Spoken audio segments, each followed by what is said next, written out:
Hey, digital investors, what's going on? Welcome back to another video where we go over everything that is going on inside of the crypto space.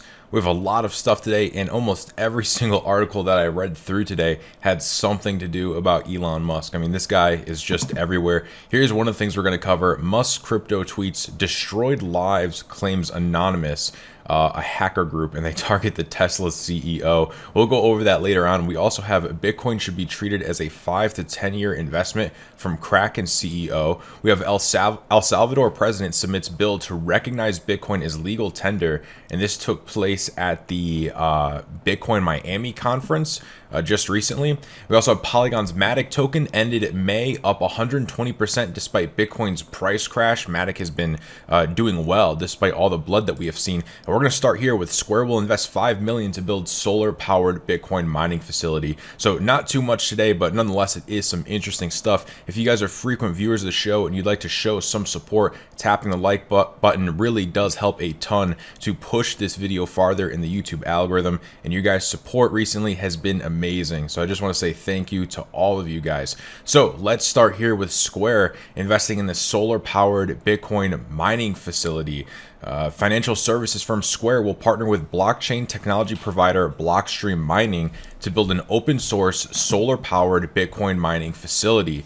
Square confirmed the news in a tweet saying it was committed to driving further adoption and efficiency of renewables within the Bitcoin ecosystem. Square will invest $5 million in the facility, which will be a proof of concept for a 100% renewable energy Bitcoin mine at scale, and will be built at one of Blockstream's sites in the US. They say we hope to show that a renewable mining facility in the real world is not only possible, but also proves empirically that Bitcoin accelerates the world toward a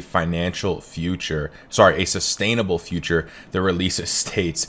In one of their tweets, they say, together we'll be creating a public-facing dashboard to serve as a transparent case study for renewable energy and Bitcoin mining. As we continue to explore the synergies between the two, we're excited to share our ongoing learnings and real-world data points.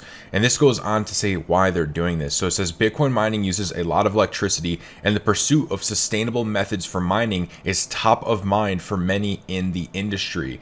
Elon Musk said in April that the automaker would stop accepting Bitcoin as a payment for vehicles after having the policy in place for roughly a month, noting that cryptos like Bitcoin, quote, come at great cost to the environment. He met with Bitcoin miners in May, and the group agreed to form a Bitcoin mining council to promote energy usage transparency and accelerate sustainability initiatives worldwide. Going back to Square CEO Jack Dorsey, in 2018, he said that he thinks Bitcoin will become the world's single currency within 10 years. Square invested $50 million in Bitcoin in October, adding another $170 million in February, and users of Square's Cash App can use it to buy Bitcoin. And on Friday, he tweeted that Square was considering making a hardware wallet for Bitcoin, building it entirely in the open and in collaboration with the community. We also seen a lot of other, media heads talking about how they don't want to buy Bitcoin if it didn't come from renewable sources. I think off the top of my head, I think the easiest one I can think of is the shark Kevin O'Leary, when I remember he said he doesn't want any China Bitcoin or any blood Bitcoin, but he wants sustainable green Bitcoin. So we know that this is what they are pushing for. So in the long term, I expect this investment with Square's investment here will probably pay off greatly. And I think eventually we probably will get to some type of point where a majority of the Bitcoin out there is coming from green sources, because that does seem to be what the big push is to go this green route. Moving on, let's go over MATIC. Polygon's MATIC token ended May up 120% despite Bitcoin's price crash. And I like this because this kind of goes to show, if you hold something with value, and we're still very early in the crypto stage, right? But it just goes to show that if you're holding a token with utility, not all the time because we're still in such a new market, but sometimes these utility tokens will do better than a token that really doesn't have any type of utility at all, right? So let's check this out. Surging usage of Polygon Network's Ethereum Layer 2 scaling solution allowed that platform's token to largely escape the fate of cryptocurrencies in May, brought down by the crash in the price of Bitcoin. MATIC, which is currently ranked 18th rallied 120% in May, even as Bitcoin fell by 35%. MATIC was able to withstand the worst effects of the downdraft thanks to Polygon's soaring usage and constant growth in the congestion and high costs that plague the DeFi dominating Ethereum blockchain. Throughout 2021, ETH fees skyrocketed up to 845% compared to the year before. Currently, a transaction on the network costs around $4.81. On the other hand, transacting on the Polygon network only costs around it's like 0.001, so that's like a thousandth of a cent to transfer $200. As such, several DeFi protocols flocked to Polygon, which is a sidechain running in tandem to Ethereum's blockchain, offering high transaction output and relatively low costs without compromising security. MATIC's impressive performance proves a cryptocurrency backed by strong fundamentals can largely hold its own against a price slide in Bitcoin. As such, the token could continue to appreciate in the coming months unless Ethereum sees a sustained drop in transaction costs and usage. And this is kind of what we talked about before we started digging into the article. And, as time goes on, I think these utility tokens, these tokens that have, actual use case, and as they start to diverge from Bitcoin, Bitcoin will start doing its own thing. And I think these utility tokens over time, it's not going to happen tonight, it's not going to happen tomorrow. It's probably going to happen over the course of years, right? A long-term thing. But I think for the most part, these utility tokens will start to stop being so tied to Bitcoin, and they will start to do their own thing, hopefully based off of their own value that they provide within that network. As of right now, if Bitcoin goes up, then we could see running Ethereum, then we see Ethereum lift up those altcoins, and mainly it's Bitcoin that's controlling the market. Same thing as if we see Bitcoin crash, like we just recently did, it takes the entire market with it. So hopefully, and I think going into the future, right, we'll probably stop seeing that so much. But for the next 1, 2, 3 years, I think Bitcoin will still probably be the dominant key player in this market that affects the rest of the market. Now we also have MATIC's price hit an all-time high of $2.72 for a year-to-date gain of 248% before Bitcoin's troubles took their toll. And looking ahead, the early rally seemed to be driven by a mix of savvy DeFi users and retailers, but now popular investors like Mark Cuban are publicly diving in. So if you're a MATIC holder, right, if you were buying MATIC in the bear market, this is great because now we have that influx, we have actual usage of this token, and now we have public figures like Mark Cuban claiming that they have invested into it. So, I mean, if you were buying MATIC in the bear market, you were in a really good position now. So Cuban confirmed being an investor in Polygon on May 26th, but refrained from disclosing the size or composition of his stake. However, Polygon's co-founder told Economic Times on May 27th that his project received a, quote, sizable investment from the billionaire entrepreneur and not through a simple purchase of tokens. And here, I'm pretty sure he's talking about Mark Cuban. So a sizable investment and not through just a simple purchase of tokens. So, maybe he did buy some tokens, but maybe he also invested into the company itself, right? Maybe gave them some type of round of funding. I don't know exactly how the internals work there, but that's interesting, right? So he's investing in Polygon, not through just a purchase of tokens. Very, very interesting to see that. And Cuban says, I was a Polygon user and find myself using it more and more. His website describes Polygon as, quote, the first well-structured, easy-to-use platform for Ethereum scaling and infrastructure development. And that is the article. So interesting stuff. And yeah, Polygon, MATIC's token, has held its value well during this crash. It's down a bit now, but for the most part, yeah, MATIC was insane. So wanted to show you guys that.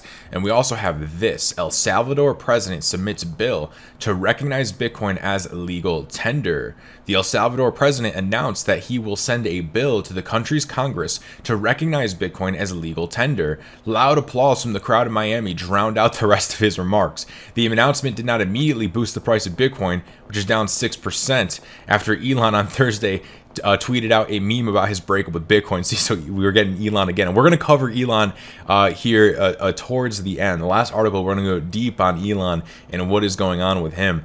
We have Jack Mallers, founder of Strike, and Strike is a crypto wallet built on the Lightning Network. He said on stage, and this was at the Bitcoin conference, he said that he lived in El Salvador for 3 months and discovered that some 70% of the population does not have a bank account, and 20% of the country's GDP comes from from remittances sent by migrants to family members. Strike launched in El Salvador in March, and Mallard said the app has been onboarding 20,000 El Salvadorians per day. Now guys, that's a pretty crazy number, 20,000 per day. He framed, I do not know how to say this name, Bukel, I don't know, the El Salvador president, right? Isn't it the El Salvador president? Yes, El Salvador president. I cannot say his name.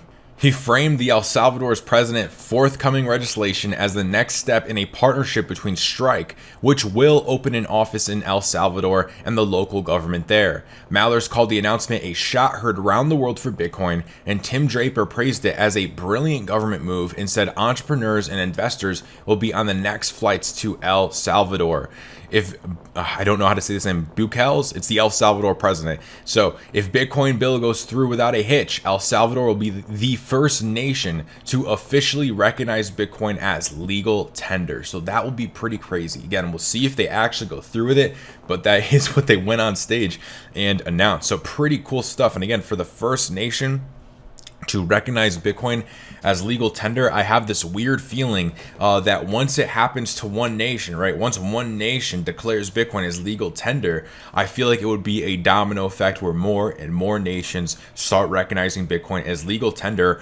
Almost kind of like how the first company that bought Bitcoin, that invested in Bitcoin, right? If we take a look at MicroStrategy, they weren't the first, but after MicroStrategy invested in, and that was so public and got so much, basically coverage, it started prompting other companies to also invest in Bitcoin. It was also this snowball effect, right? It was the first domino to fall in a series of dominoes to fall, and I suspect that we might probably see the same thing here, where one nation declares Bitcoin as legal tender, and then it's kind of, maybe some other nations will start to FOMO, and then as more and more nations start declaring Bitcoin as legal tender, it just kind of creates this snowball effect, I think, just like with what we saw with companies and institutions investing into Bitcoin.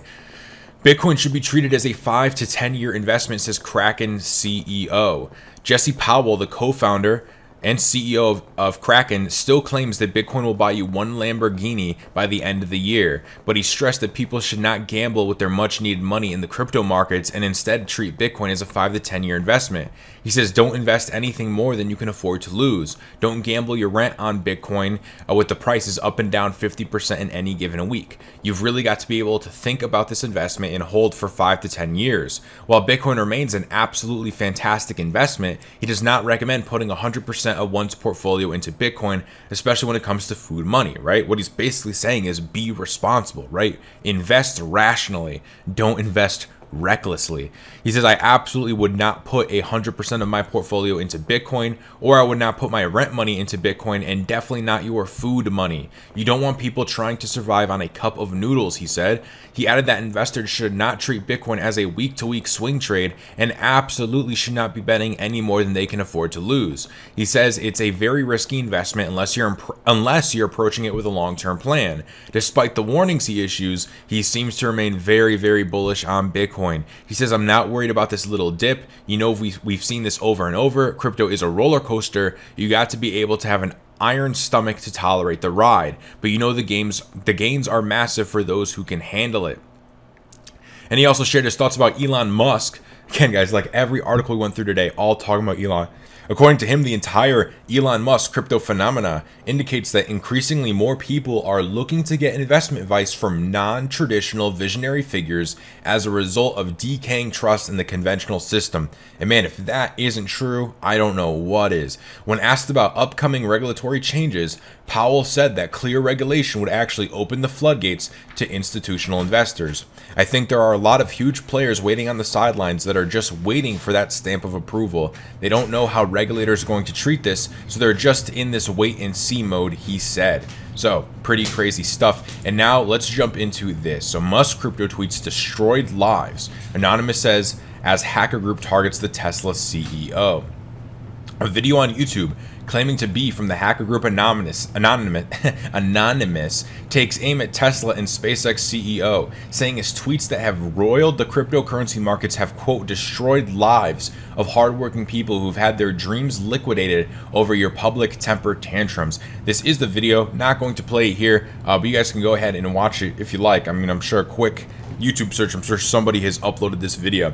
So say, given the very nature and name of the hacker group, it's impossible to determine with 100% certainty that the video was created by members of Anonymous. Still, the video bears all the hallmarks of past videos that are accepted as having been created by group members.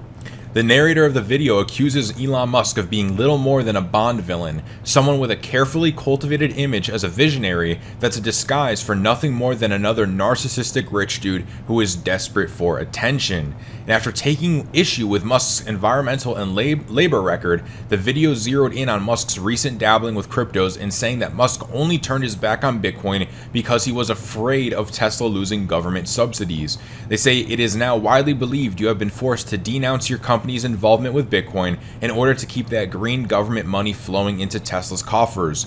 The hacker group further calls Musk's recent move to create a Bitcoin miner council an attempt to take control of the industry, which is a pretty interesting take, right? Bitcoin miner council to try to, I don't know, I guess take control of the industry. The video reserves some of its harshest comments for Musk's recent tweets that have helped wipe billions of dollars of value from the crypto markets, saying millions of retail investors were really counting on the crypto gains to improve their lives. As hardworking people have their dreams liquidated over your public temper tantrums, you continue to mock them with memes from one of your $1 million mansions. They say, you may think you are the smartest person in the room, but now you have met your match. And they go on with that classic anonymous line. So interesting stuff. And then they go on to post this. So I guess Elon Musk switched his profile picture to completely black. It says, don't kill what you hate, save what you love. They're trying to figure out whether or not that's a response to Anonymous, but in my opinion, I think it's way too vague to actually tell what he's referring to. But if you guys have any speculations, leave them in the comments below. Our prices for today, we have Bitcoin at 36,000. We'll give this a quick refresh. 36,000. Ethereum at 2,700. Binance Coin at $393. Cardano is $1.68. Dogecoin at 37 cents. XRP at 94 cents. Polkadot at $24, and we have Uniswap at $26. Our fear and greed index for today, guys, we are still in fear at 17. Yesterday we were still in fear. Last week we were still in fear, and if we keep this up, I'm sure we will turn this last month to fear. I'm sure we probably will, which is great, guys, right? If for anyone who is looking to take up positions, this is great. I know it might have put a damper in some of your guys' plans, right? A lot of people expecting Bitcoin to just continue moving up straight, but honestly, this is going to be a lot more sustainable. I'm really honestly glad we're having this pullback again, just so that it is more sustainable in the long term, because when you're going straight up for months and months on end, it starts to get a little bit scary. And as we can see now, we've probably had a bit of an exaggerated sell-off because of just how crazy the Bitcoin price action went to the upside. And with that said, guys, that is the video for today. If you enjoyed it, make sure you tap the like button. It really helps a ton to help grow the channel. Also, make sure you subscribe if you're trying to stay up to date on everything going on in crypto. Hitting the subscribe button and hitting the bell will allow you to be notified every time I put out a video like this. You guys already know I'm not a financial advisor, so don't take this as financial advice. I'm just documenting the news in this crypto bull run. And with that said, guys, I will see you on the next one. Have a great day, and thank you guys for all of your continued support. All right, I'll see you all on the next one.